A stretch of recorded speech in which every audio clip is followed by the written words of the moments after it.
नमस्कार प्रिय विद्यार्थियों, स्वागत है आप सभी का आपके अपने YouTube प्लेटफॉर्म उदय एजुकेशन, उदय स्टडी क्लासेज और उज्ज्वल राजस्थान में। विद्यार्थियों, आज के इस वीडियो में अपन डिस्कस करेंगे वार्षिक परीक्षा सत्र 2023 की दृष्टि से इम्पोर्टेंट कक्षा 7 के सामाजिक विज्ञान के पेपर के बारे में, जिनको लेकर लगातार आप सभी विद्यार्थियों के कमेंट आ रहे थे कि सर हमारे लिए सामाजिक का रियल पेपर लेके आएँ।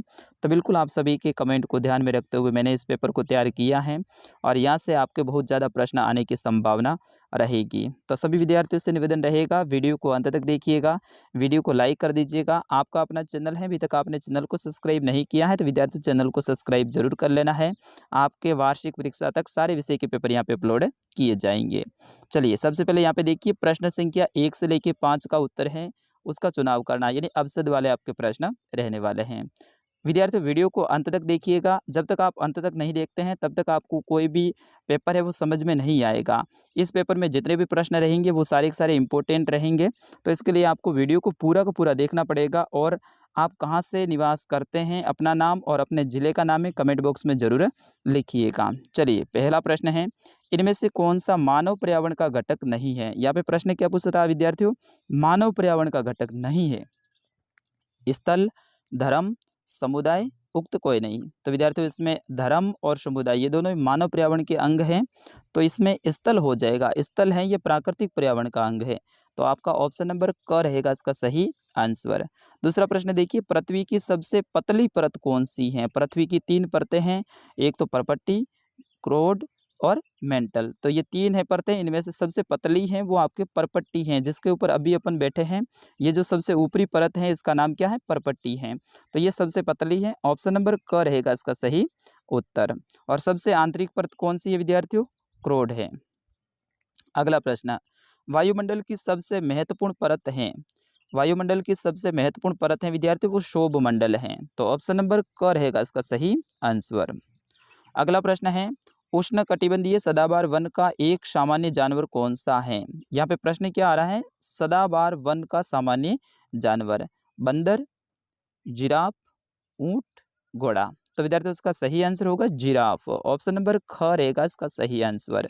ये है आपके सदाबहार उष्णकटिबंधीय सदाबहार वन का जानवर है, बाकी बंदर वगैरह ये सब जगह पे पाए जाते हैं। अगला प्रश्न देखिए, यातायात का कौन सा साधन पर्यावरण को प्रदूषित नहीं करता है। यानी अपने जो साधन है उनमें से ऐसा कौन सा साधन है जो कि पर्यावरण को प्रदूषित नहीं करता, मतलब आवाज़ नहीं निकालता है, धुआं नहीं निकालता है।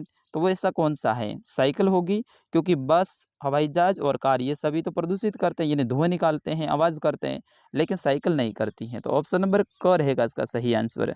विद्यार्थियों, आपको पेपर पसंद आ रहा है तो आप लाइक ज़रूर कीजिएगा। चलिए अगला प्रश्न है, विश्व में कौन से 2 प्रकार के रेगिस्तान पाए जाते हैं। तो विद्यार्थियों, विश्व में है वो 2 प्रकार के रेगिस्तान पाए जाते हैं। एक तो ठंडा रेगिस्तान, कौन सा, ठंडा रेगिस्तान, और दूसरा पाया जाता है उसका नाम है गर्म रेगिस्तान। कौन सा विद्यार्थियों, गर्म रेगिस्तान। अपने भारत में ठंडे रेगिस्तान की बात करें तो कौन सा हो जाएगा, लद्दाख का रेगिस्तान। कौन सा विद्यार्थियों, लद्दाख का। और गर्म रेगिस्तान की बात करें तो थार रेगिस्तान या फिर थार मरुस्थल।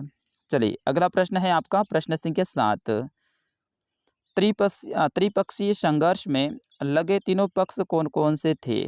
बिल्कुल आप बताइए, गुर्जर, प्रतिहार और पाल थे, कौन से थे, आप जरूर कमेंट करके मुझे बताइएगा। त्रिपक्षीय संघर्ष में लगे तीनों पक्ष, आपके लिए ये प्रश्न बोनस के रूप में रहेगा, इसका आंसर आप जरूर बताइएगा। चलिए अगला प्रश्न है, इब्न बतूता किस देश से भारत में आया था। तो विद्यार्थियों, ये भी वेरी वेरी मोस्ट इंपॉर्टेंट है, अच्छे से आप इसको तैयार कर लीजिएगा। प्रश्न संख्या 9 है, खनिज किसे कहते हैं। ऐसे पदार्थ जिनको जमीन के अंदर गहराई से या फिर जमीन के अंदर से खोद के बाहर निकाला जाता है उसे खनिज कहते हैं। खनिज हमेशा अयस्क के रूप में प्राप्त होते हैं। कैसे होते हैं विद्यार्थियों, अयस्क के रूप में। अयस्क का मतलब क्या होता है, उसके अंदर कई सारी वस्तुएं हैं वो मिश्रित होती हैं, यानी मिली हुई होती हैं। फिर उसको फैक्ट्री में जाके अलग किया जाता है, फिर शुद्ध खनिज है उसको अलग किया जाता है। अगला प्रश्न देखिए, प्रश्न संख्या 10, राजस्थान में सिंचाई के कौन कौन से साधन हैं। तो राजस्थान में सिंचाई के साधन की बात करें तो कुएं, बावड़ी, नलकूप, नहरें, ट्यूबवेल, ये सारे के सारे सिंचाई के साधन हैं। चलिए अगला प्रश्न है प्रश्न संख्या 11 महाराजा सूरजमल कहाँ के शासक थे? तो विद्यार्थियों महाराजा सूरजमल हैं वो भरतपुर के शासक थे। कहाँ के थे? भरतपुर के, अपने राजस्थान का जो भरतपुर है वहाँ के ये शासक थे। अगला प्रश्न है, किन्हीं 3 किसान आंदोलन के नाम लिखिए। 3 किसान आंदोलन के नाम लिखने हैं तो एक तो आप लिख सकते हैं अलवर किसान आंदोलन, ठीक है। फिर उसके बाद में आप लिख सकते हैं बेंगू किसान आंदोलन, बेंगू किसान आंदोलन, और तीसरा लिख सकते हैं बिजोलिया किसान आंदोलन, ठीक है ना, बिजोलिया। तो ये आपके 3 हो गए विद्यार्थियों। अगला प्रश्न है, प्रश्न संख्या 13, पर्यावरण के प्रमुख घटक कौन कौन से हैं? तो पर्यावरण के सबसे पहले तो मानवीय घटक, प्राकृतिक घटक और मानव निर्मित घटक, ये सारे के सारे आपके पर्यावरण के घटक हो जाएंगे। चलिए अगला प्रश्न है, प्रश्न संख्या 14, पृथ्वी की 3 परतें कौन कौन सी है? मैंने अवसाद वाले में भी बताया था, वही 3 परतें आपको लिखनी है। सबसे ऊपरी परत है उसका नाम है परपट्टी, फिर उसके बाद में आप लिखना मेंटल, क्या लिखोगे? मेंटल। फिर उसके बाद में सबसे आंतरिक है उसका नाम है क्रोड। क्या नाम है विद्यार्थियों? क्रोड। तो ये पृथ्वी की 3 परतें हैं, आप अच्छे से याद कर लीजिएगा। अगला प्रश्न है, बाढ़कृत मैदान का निर्माण कैसे होता है? कृत्य नहीं है, यहाँ पे कृत है, ठीक है ना। बाढ़कृत मैदान का निर्माण कैसे होता है? जब बाढ़ है वो अपने जो नदी है वो अपनी सीमा को लांघ के खुले मैदान में आ जाती हैं और वहाँ पे अपने साथ में मिट्टी, कंकड़ पत्थर, कई सारे छोटे छोटे पदार्थ उन सभी को बहा कर लाती हैं और किसी जगह पे लाके उनको छोड़ देती हैं। तो वहाँ से बाढ़ग्रस्त मैदान का निर्माण होता है और वो मैदान उपजाऊ होते हैं, वहाँ पे खेती के लिए उपयुक्त ज़मीन वो रहती है। अगला प्रश्न है, मध्याह्न भोजन कार्यक्रम क्या है? इस कार्यक्रम के 3 लाभ बताइए। तो सरकारी विद्यालयों में कक्षा 1 से लेके 8 तक के विद्यार्थियों को दोपहर के समय या फिर मध्याह्न के समय जो भोजन दिया जाता है उसे मध्याह्न भोजन कार्यक्रम कहा जाता है।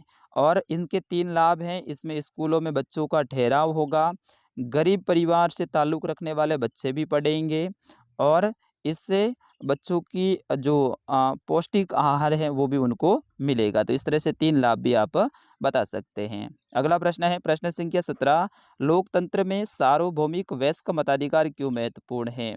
सार्वभौमिक वयस्क मताधिकार का मतलब क्या होता है विद्यार्थियों? सभी लोगों को जो कि भारत देश के नागरिक हो और उनकी उम्र 18 वर्ष या फिर इससे ज़्यादा हो, उनको मत देने का अधिकार हो।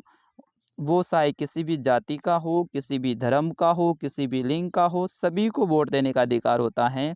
उसे सार्वभौमिक वयस्क मताधिकार कहते हैं। ये क्यों महत्वपूर्ण है? सार्वभौमिक वयस्क मताधिकार से सभी लोगों को अपने अपने नेता चुनने का अधिकार मिलता है और वो अपने हिसाब से उचित व्यक्ति का चुनाव करके अपने लिए नेता का चुनाव करते हैं। तो इसलिए ये महत्वपूर्ण है। अगला प्रश्न है, आपके राजनीति विज्ञान की जो बुक है उसका प्रश्न है कि रंजन को इतना अधिक पैसा क्यों खर्च करना पड़ा? कारण बताइए। अगला प्रश्न है, कुछ विधायक मंत्री कैसे बनते हैं? स्पष्ट कीजिए। तो विधायक हैं उनको जनता चुनती है और उन्हीं विधायकों में से कुछ विधायक ऐसे होते हैं जिनके पास में विशेष गुण और योग्यता होती है।